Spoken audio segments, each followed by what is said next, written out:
In this episode, we're going to take a look at some more weird, rare, and awesome 80s products. This time, it's G.I. Joe. So, stick around.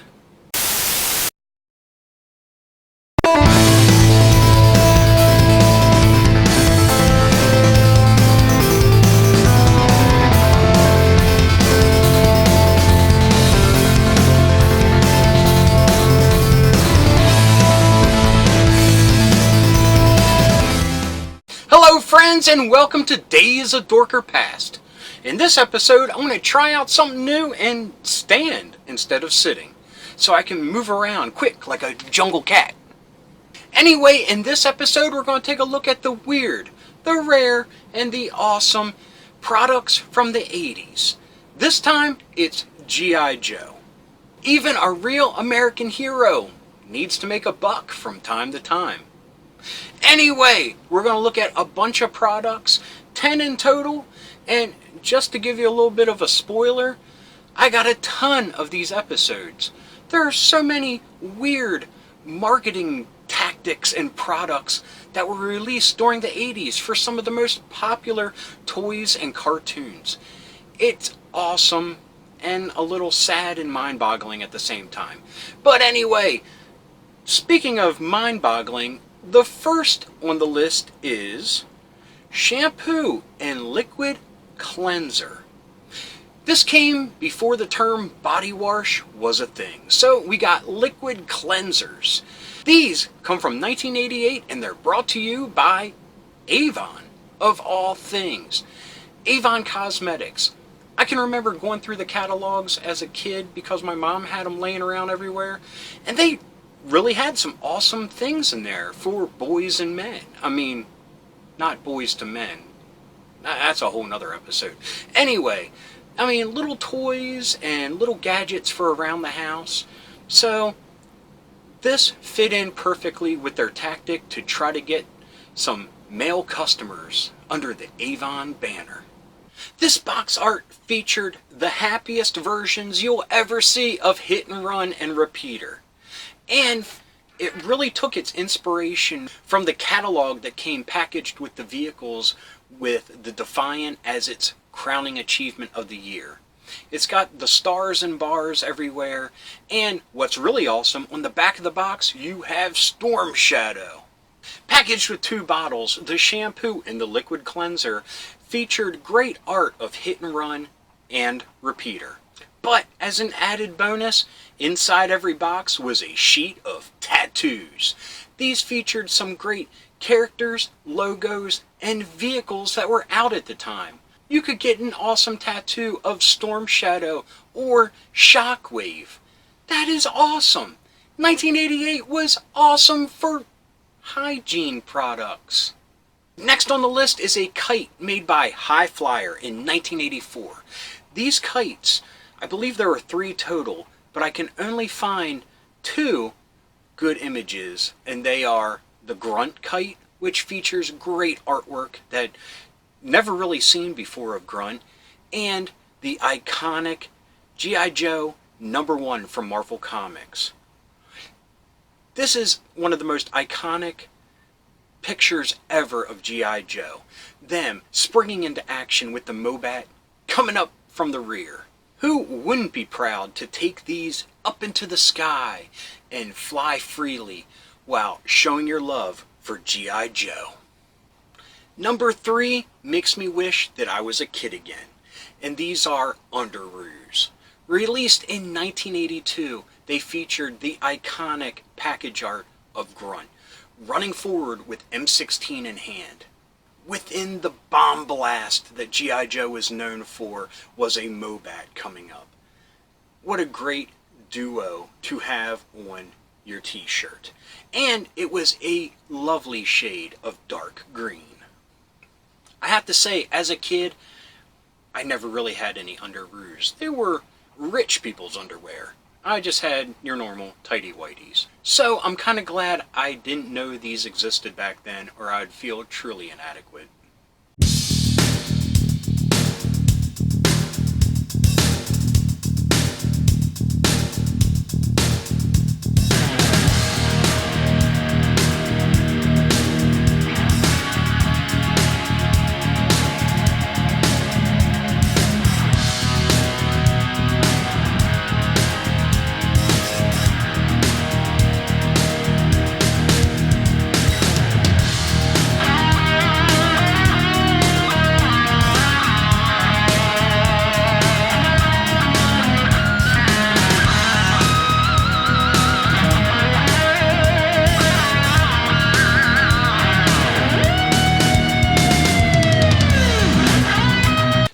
4 on the list, sleds.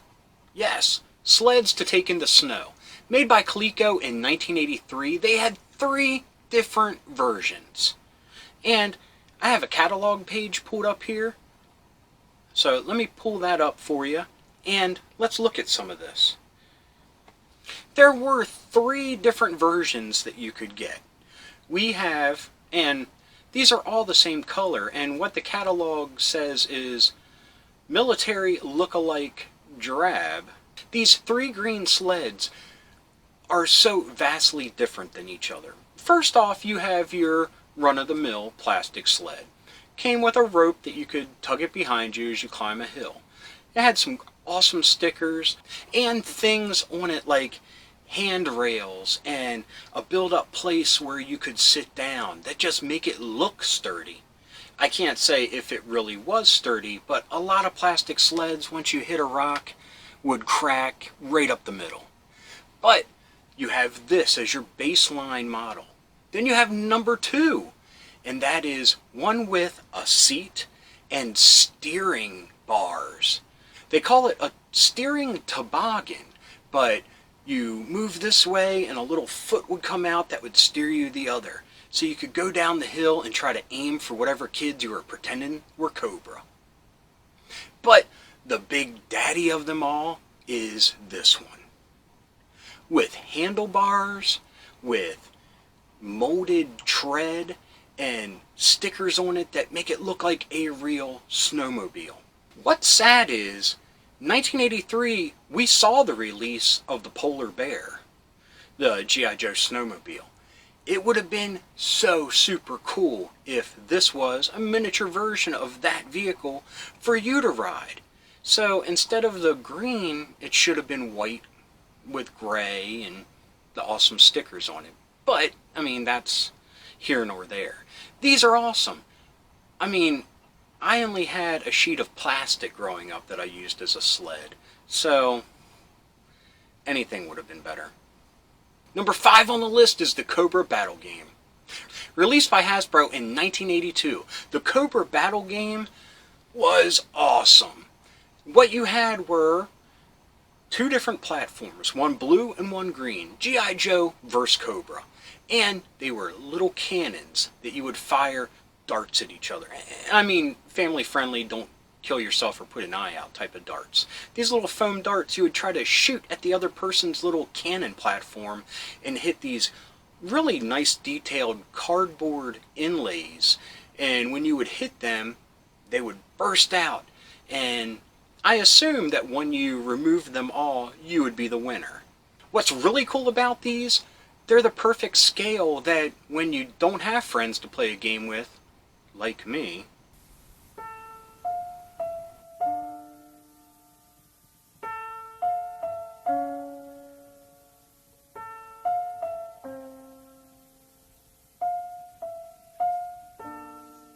you could use them for your G.I. Joe and Cobra forces to launch missiles at each other.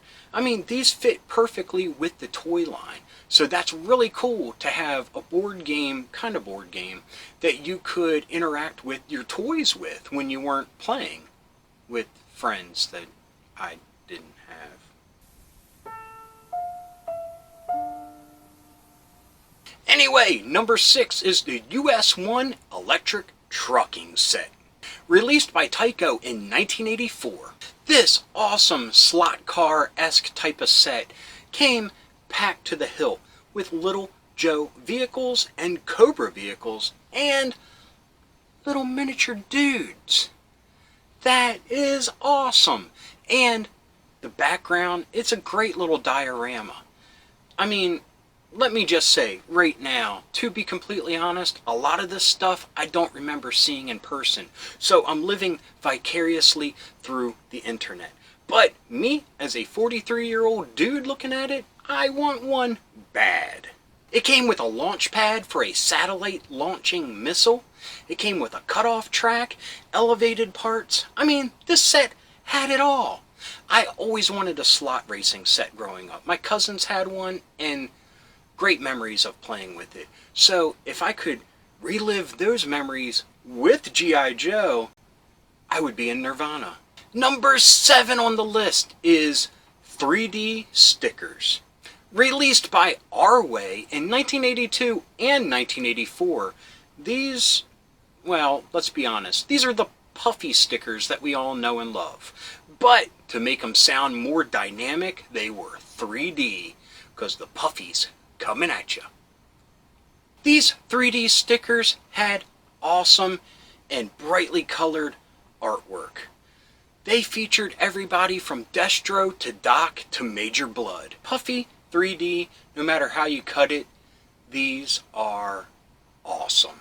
Now, number 8 on the list, a G.I. Joe Camo tent. Also called a Trooper Dome, these were made by Eero in 1985. And as a bonus, you could get it with this awesome sleeping bag.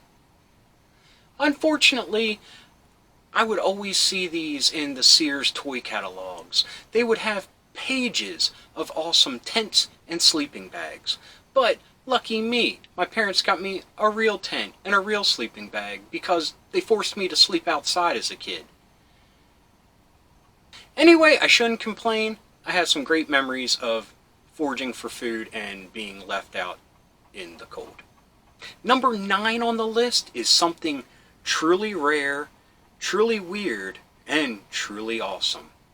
And that is the G.I. Joe Intercom telephone, made by Durham in 1982. This Intercom telephone set really kicks it up a notch when you're playing the old soup can telephone with your friends. This one required D batteries, and you could string it for miles throughout your house and talk to each other legitimately. It had a keypad on it that I don't know if it did anything. It probably just went beep boop boop boop boop, and you could send Morse code through the line. But this was awesome. The only downside is if you had a friend playing Firefly and he came and used his clippers to clip it. Now, number 10 on the list are Shrinky dinks. I love Shrinky dinks. And this set came out in 1983 and featured such characters as Scarlet and Gung Ho. But it also had usable items that you could use in your everyday life. It came with dog tags that you could personalize. It came with medals and patches in crispy Shrinky Dink form. And some of the vehicles, it had the APC, the Vamp, the Ram. Awesome. Like I said, this came with real life items that you could use. You got dog tags, emergency contact information, and a membership to G.I. Joe. This is one of the best Shrinky Dink sets that was ever created. So, I hope you enjoyed this little look back at some of the G.I. Joe products that were made in the 1980s. If you did like what you saw, please leave a big thumbs up. Leave a comment. I love reading them and I love getting back to all of you. And if you're new around here and you enjoyed this, hit the subscribe. And if you hit that little bell, you'll be notified whenever there's a new episode. So, until next time, keep being rad and stay dorky.